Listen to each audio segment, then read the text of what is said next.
Hi, Dr. Turri here with you today. Thanks for joining me. Today's topic is the process of buying hearing aids. What should you be looking for when you do this? Well, it's pretty simple. Everybody has bought things, since as long as they can remember, right? There's a way to have a good experience and there's a way to have a bad experience. So the right way to buy hearing aids is first and foremost, find a provider that you're going to be comfortable working with. Personality is important. Their credentials are even more important. I'm a board certified doctor of audiology.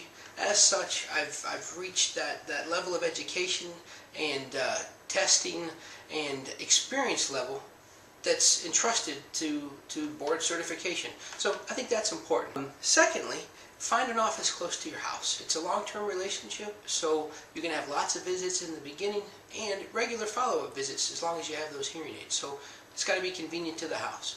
Thirdly, you want to have a complete hearing test. Don't be afraid to pay for it, okay? Free hearing screenings are fine strictly for the purposes of identifying candidacy for hearing aids. But a real hearing test that's completely diagnostic, that's going to check out all possible pathology, determine if there's a need for referral to other professionals, other specialists, requires quite an extensive test, and it's covered by most insurance companies. So don't get me wrong, free hearing screenings are fine. But when it comes down to it, you really should have a complete evaluation.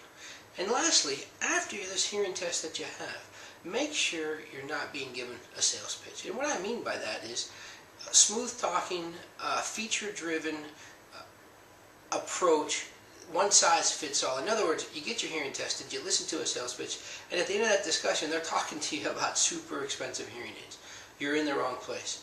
If there hasn't been any discussion about your lifestyle, there shouldn't even be a recommendation. A hearing test alone cannot answer the important questions of what features you need and what features you don't. So, after your hearing test, make sure there's a detailed conversation about how you spend your time. Do you go out to eat? Do you go to church? Are you a singer in the choir? Do you talk on the phone? Do you have young grandchildren? Is your wife in the habit of talking from 3 rooms away? Things like that. The more the provider knows about your lifestyle, the better able they are to prescribe the right set of hearing aids. There's no reason purchasing all those bells and whistles that some hearing aids have that cost a lot of money if you don't really need them.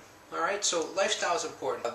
If again you're done with your hearing test and someone's explained that to you and then automatically they move right to this is what you need and it costs thousands of dollars, but they haven't had a discussion about your lifestyle, you're in a sales office and they're more interested in selling you hearing aids than they are about meeting your needs. So that's the take-home message, alright? 4 things.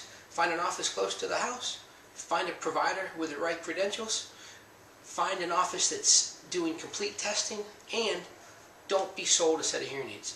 Get recommended what you need for your lifestyle and your hearing loss, and that's the way to guarantee long-term success and that you're with a provider that's going to be there to work with you over the lifetime of those hearing aids and not just sell you a set of hearing aids. If you have any questions, feel free to call that number on your screen. You can email me at drturri@fixmyhearing.com. That's drturri@fixmyhearing.com. Thank you. See you next time.